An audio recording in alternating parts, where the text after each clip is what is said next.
तो मैं क्या बोल रहा था आप लोगों को कि सर यदि नहीं लिखा हुआ है तो सर जिस रेशियो में प्रॉफिट शेयर होएगा उसी रेशियो में लॉस शेयर होएगा।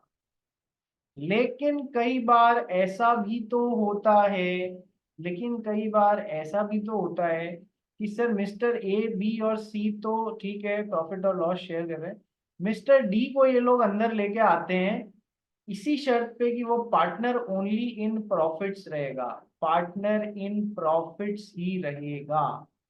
बात समझ रहे हो कि सर जिस ट्रांजैक्शन में प्रॉफिट होंगे मैं उसी में हिस्सेदारी, लॉस वाले ट्रांजैक्शन में मैं हिस्सेदारी नहीं करूंगा, ना मैं रिस्पॉन्सिबल होऊंगा। तो सर फिर उधर चेंज हो जाएगा, ये वाला लॉस शेयर ही नहीं करेगा। ठीक है, या फिर ऐसा है प्रॉफिट हुआ तो सब सेम 25-25% करेंगे और लॉस के लिए वो लोग अलग लिख दे रहे हैं कि सर लॉस होगा तो ये 50 शेयर करेगा, ये 10 शेयर करेगा, ये 10 शेयर करेगा, ये 20 शेयर करेगा। तो या तो वो लोग लिख दे रहे हैं, जो लिखा हुआ है फिर वो फाइनल हो जाएगा।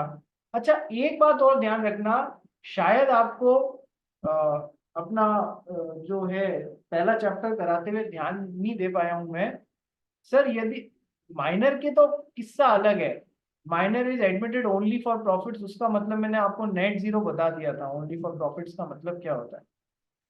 यदि मेजर आदमी को पार्टनर लिया है only in profits, partner in profits only, तो इसका बाय डिफॉल्ट मीनिंग क्या होता है, जो प्रॉफिट्स वाले ट्रांजैक्शन है उसमें इसकी हिस्सेदारी रहेगी, लॉसेस वाले ट्रांजैक्शन में इसकी हिस्सेदारी नहीं रहेगी। ये मतलब बताया था मैंने आपको, इंडिविजुअल ट्रांजैक्शन बेसिस पे बताया।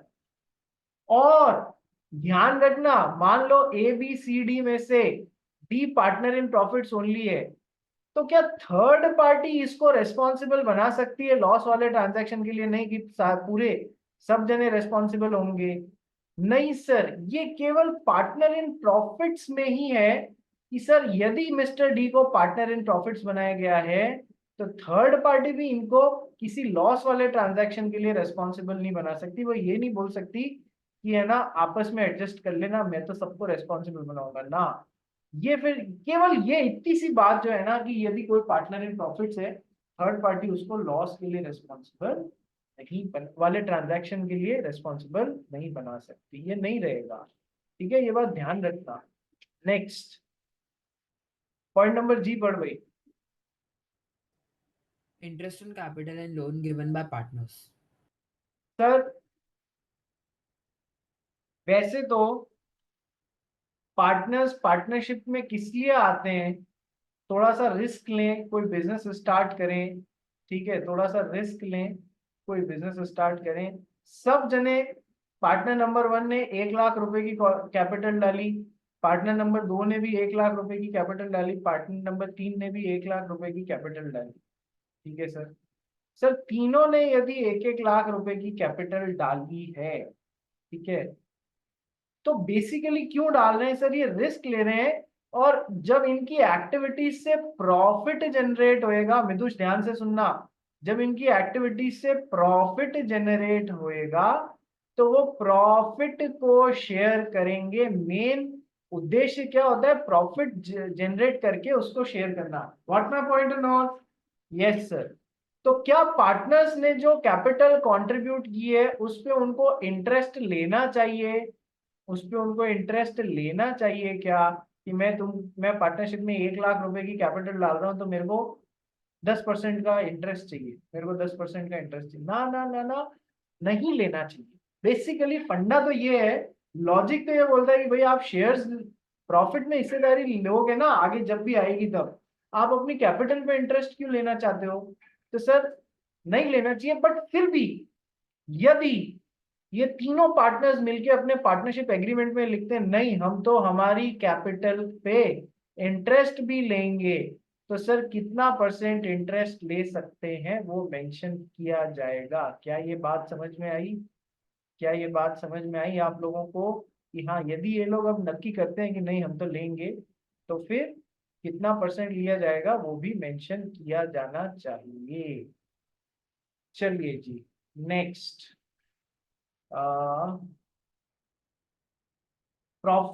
इंटरेस्ट ऑन कैपिटल, ये तो समझ में आ गया, and interest on loan given by the partners. कई बार धंधे में पैसे की कमी हो रही होती है तो लोन लेना पड़ता है या नहीं पड़ता है धंधे को चलाने को? हाँ सर, लोन लेना पड़ता है।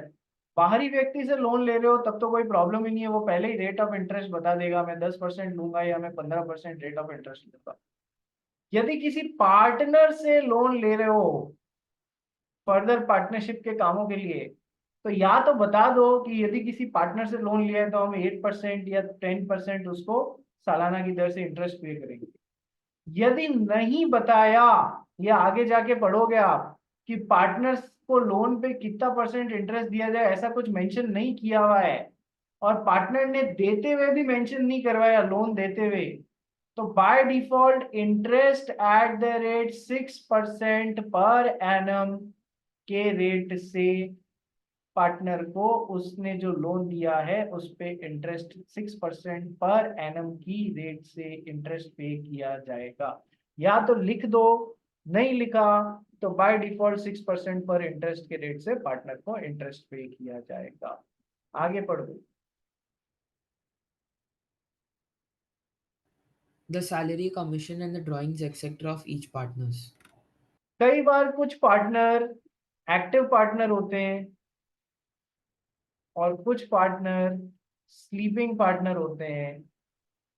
पैसा मान लो सबने, मैं एक हाइपोथेटिकल एग्जांपल ले रहा हूँ, पैसा मान लो सबने बरोबर बरोबर डाला, पैसा मान लो सबने बरोबर बरोबर डाला, ठीक है। केवल एक लड़के ने मेरे अलावा वीडियो ऑन रखा है, बाकी सब चुपचाप बंद करके बैठ गए हैं। ऐसी क्या शर्म आ रही है रे तुम सबको? हैं? देवांश बजाज, दिशी त्रिशा, एंसल फर्नांडीज, पानी भरता रहेगा क्या हमेशा? हम्म। वहान गोयल तो नींद में ही दिख रहा है। क्या सर, आपकी क्लास के लिए उठता हूँ मैं, बाकी तो ये मेरा स्लीपिंग टाइम है? कनव तो जब से है ना टेस्ट का रिजल्ट आया है, सर पे हाथ रख के और ऐसे बैठने लग गया जैसे दुनिया का सबसे दुखियारा आदमी यही हो। है कनव? अरे नहीं। नहीं सर, मेरे को लगी है आंख में। तो अब शोक मत मना, ये टेस्ट किस लिए लिए जाते हैं? ये टेस्ट लिए इसलिए जाते हैं ताकि भविष्य में जब मेन टेस्ट हो ना, उसकी तैयारी हो जाएगी, जब तक तू मेरा टेस्ट सीरियसली देता रहेगा तब तक। चलो आ जाओ। तो सर कुछ पार्टनर्स हैं एक्टिव पार्टनर्स, कुछ स्लीपिंग पार्टनर्स। मान लो दोनों ने बरोबर 1-1 लाख रुपए की कैपिटल डाली। स्लीपिंग तो स्लीप करता रह रहा है जैसे अभी सुहान गोयल कर रहा था, और एक्टिव क्या है, पूरा एक्टिव है, वो काम धंधा करने के लिए दौड़ रहा है, ठीक है। तो सर इसको थोड़ा सा ज्यादा पैसा मिलना चाहिए या नहीं मिलना चाहिए? हाँ सर, सैलरी इसको देनी चाहिए ना यार। फिर तो सर ऐसी सिचुएशन में आप सैलरी डिसाइड कर रहे हो तो जरूर करो, ठीक है। कई बार क्या होता है, एक्टिव स्लीपिंग का फर्क नहीं देखते हुए सबकी सैलरियां बांध देते हैं कि है ना, तुमको भी सैलरी इतने में रुपए महीने, सबकी सैलरी बांध देते हैं। तो सर ये दो फिर सबको। तो सैलरी से रिलेटेड प्रोविजंस क्या है? कमीशंस, भाई किसी पार्टनर ने कुछ काम किया है तो क्या उसका कमीशन, उनसे रिलेटेड। सर हर पार्टनर कितना ड्राइंग कर सकता है, और ड्राइंग करने के पश्चात वो उसके कैपिटल में से एडजस्ट किया जाएगा या फिर उसको अगली बार प्रॉफिट कम दिया जाएगा, इससे रिलेटेड क्या आप अपने रूल्स रखना चाहते हो पार्टनरशिप एग्रीमेंट में, वो लिखने चाहिए एक पार्टनरशिप डीड में। Next. Rights and duties of each partner. Her partner के क्या क्या अधिकार हैं और क्या क्या उनकी जिम्मेदारियां हैं, ये लिखनी चाहिए। Next. Method and arrangement of keeping goods. यदि आपकी कोई ट्रेडिंग फर्म है या मैन्युफैक्चरिंग फर्म है, किस तरीके से आप गुड्स रखोगे? यदि आपकी है ही नहीं तो आपको ये पॉइंट हटा देना है। If you are a service provider तो आप ये हटा दोगे। तो मैंने क्या बोला था कि है ना सर, ये जरूरी नहीं है कि ये सारे पॉइंट्स हो ही हो, इनमें से जो आपको सूट करता है वो रखो, जो सूट करता है और इसमें नहीं आया वो ऐड कर दो, नहीं है काम का है वो निकाल दो।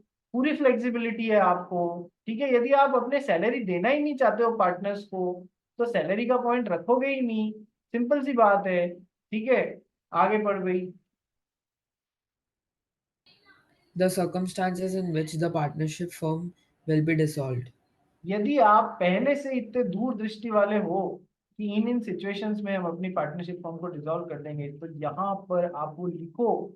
लिखी हुई चीज हमेशा ओरली बोले हुए से बेटर होती है। हमेशा रिटर्न कॉन्ट्रैक्ट ओरल कॉन्ट्रैक्ट से ज्यादा स्टैंडिंग वाला होता है, ये बात ध्यान रखना। Next, The admission and retirement of a partner. Admission and retirement of a partner. किसी नए पार्टनर को एडमिट करना है तो उससे रिलेटेड क्या रूल्स रहेंगे, और यदि कोई पार्टनर रिटायर होना चाह रहा है तो उससे रिलेटेड क्या रूल्स रहेंगे। अब चलो मैं एक इसकी इंपॉर्टेंस बताता हूँ आपको। अपन ने पढ़ा है एक पार्टनरशिप होती है, partnership for a fixed duration. यानी ए बी सी और डी ने मिलकर लिख दिया कि ये पार्टनरशिप फॉर्म अगले 20 साल के लिए बनी है, फॉर 20 ईयर्स। अब मान लो इसमें ये वाला क्लॉज डाला ही नहीं है। कौन सा वाला क्लॉज? मान लो इसमें ये रिटायरमेंट ऑफ अ पार्टनर का क्लॉज डाला ही नहीं है कि किसी पार्टनर को रिटायर होना हो तो वो कैसे होगा। तो भाई साहब फंस गए, क्योंकि ये पार्टनरशिप फर्म 20 साल के लिए बनी है और इसमें पार्टनर्स रिटायर कैसे होंगे ये लिखा हुआ ही नहीं है। तो पार्टनरशिप एक्ट का क्या प्रोविजन लग जाएगा कि जब तक 20 साल पूरे नहीं हो जाते निकलना नहीं है। यदि ये पार्टनर रिटायर होना चाह रहा है, मान लो एक ने भी मना कर दिया नहीं ये फिक्स ड्यूरेशन के लिए आपको कंटिन्यू करना पड़ेगा, तो सर इसको करना पड़ेगा। इसलिए बेहतर क्या है, यदि पार्टनरशिप फिक्स ड्यूरेशन की तो उसमें पार्टनर रिटायर कैसे होगा वो लिखना पड़ेगा, लिखना चाहिए आपको। पहले से प्रोविजंस डालने चाहिए, नहीं डाले तो फंसोगे बाद में। इसीलिए फर्स्ट एंड फॉरमोस्ट स्टेप कि पार्टनरशिप बनाते हुए उसका पार्टनरशिप एग्रीमेंट बनाते हुए अपने हाथ से निकालना, लॉयर्स के भरोसे मत रहना। कोई भी काम धंधा स्टार्ट कर रहे हो पार्टनरशिप में तो उससे क्या होगा, फायदा होएगा। आप भविष्य की चीजों को देख के लिख पाओगे, सेंस करके लिख पाओगे, तो अच्छा ऐसा हुआ तो फंसने की गुंजाइश है, हम निकलेंगे। जबकि जो लॉयर या सीए या कोई दूसरा जना बनाएगा ना वो इतना दर्द नहीं लेगा आपकी पोजीशन समझ के, वो तो फिक्स फॉर्मेट लेगा और चिपका देगा आपको। ठीक है, तो रिटायरमेंट ऑफ अ पार्टनर से रिलेटेड बातें भी लिखनी चाहिए। नेक्स्ट, अच्छा सुनो, यदि इसमें लिख देते कि पार्टनरशिप फॉर फिक्स ड्यूरेशन भले ही है, यदि कोई पार्टनर निकलना चाहे तो वो इस तरीके से बाकी के पार्टनर्स को नोटिस देके निकल सकता है, तो फिर कितनी आसानी हो जाती है इसके लिए बाहर निकलने के लिए, फिर इसको किसी का मुंह नहीं देखना पड़ता। नेक्स्ट,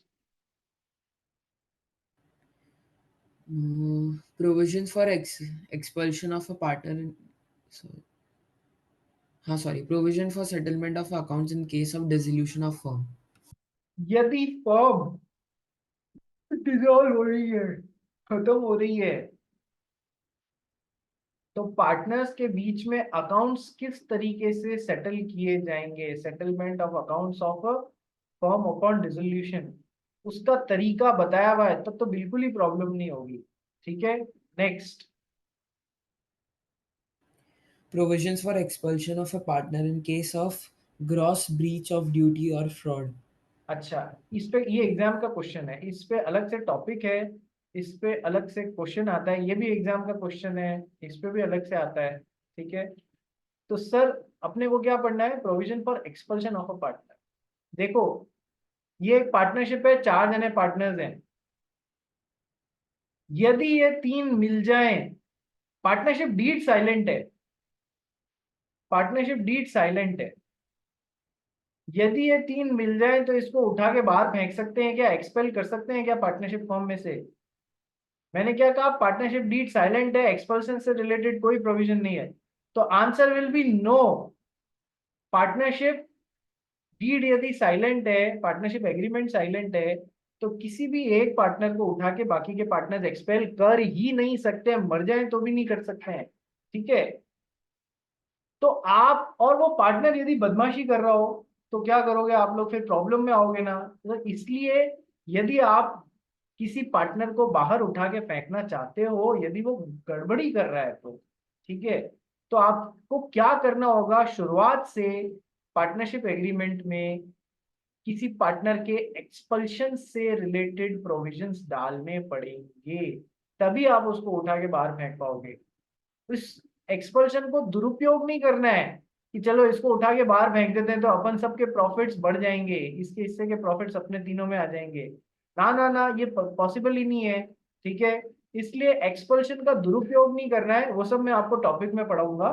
ठीक है, पर यदि expulsion related provisions partnership deed में हुए तो ही आप किसी पार्टनर को उठा के बाहर निकाल सकते हो, अदरवाइज नहीं निकाल पाओगे। Next. Where partnership deed is silent regarding any issue, rules contained in Partnership Act will apply. The जहां partnership पर deed is to जहां पर पार्टनरशिप डीड किसी भी मैटर को लेके साइलेंट है, यानी उसमें कोई एक पर्टिकुलर सिचुएशन को लेके बताया हुआ ही नहीं कि क्या किया जाए, तो फिर हम वहाँ क्या करेंगे? पार्टनरशिप एक्ट में उस सिचुएशन को लेके कोई बात है तो वो अप्लाई हो जाएगी।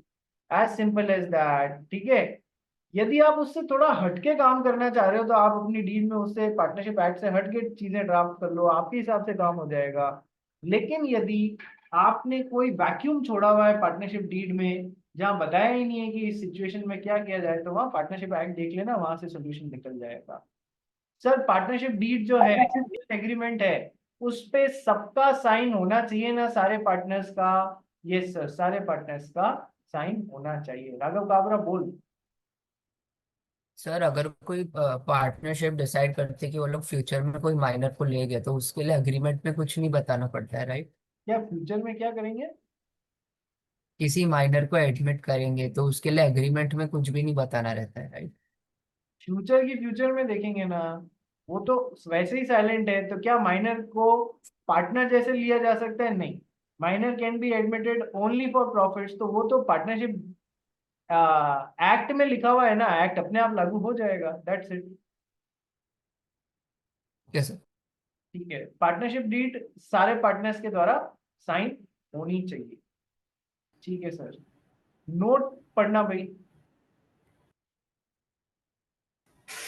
if the partnership consists of immovable property, the instrument of partnership must be in writing, stamped, and registered under the Registration Act.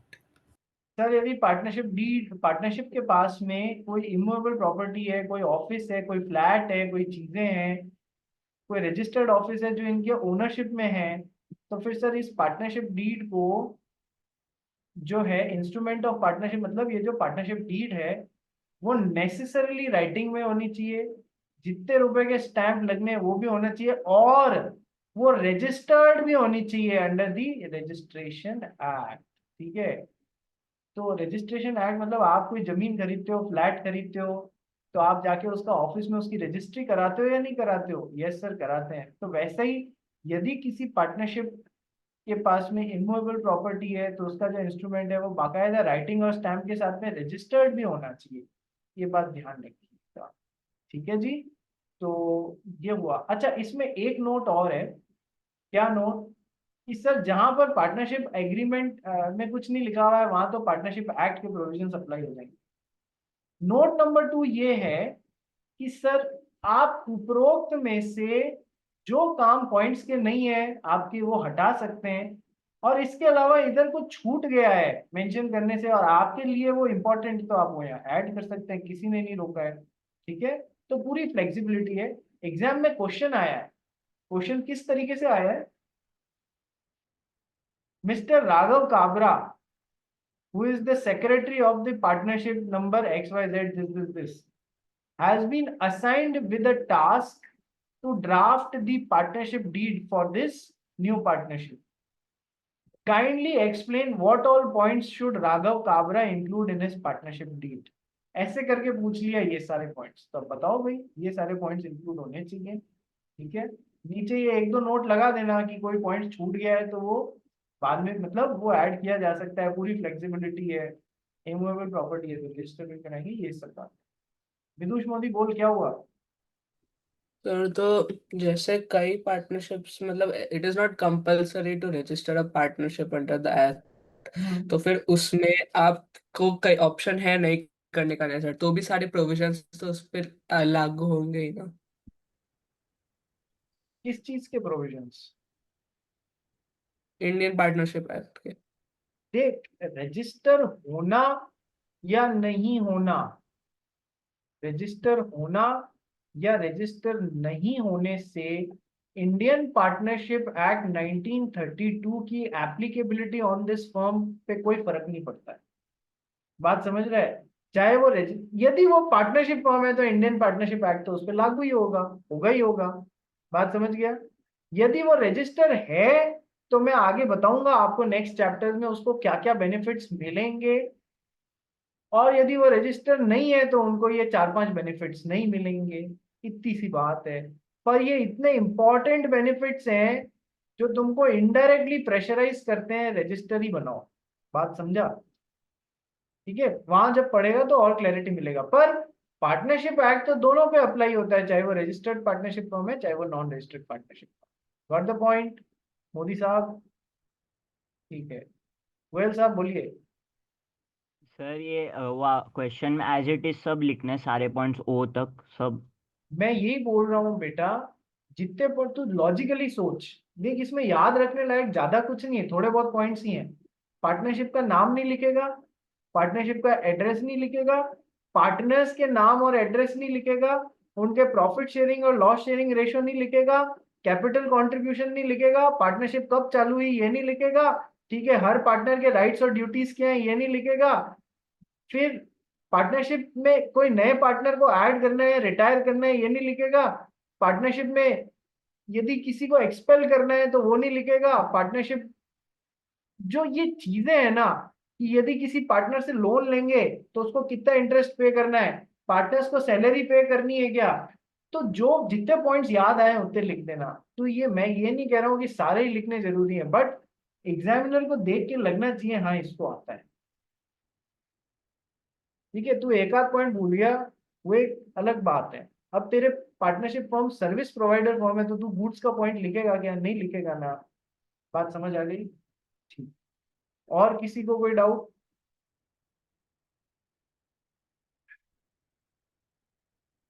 और किसी को कोई डाउट तो नहीं है भाई? नहीं है ना? ठीक है, चलिए फिर आज की क्लास यहीं समाप्त करी जाती है। अपन मिलेंगे मंडे को 8:30 पे।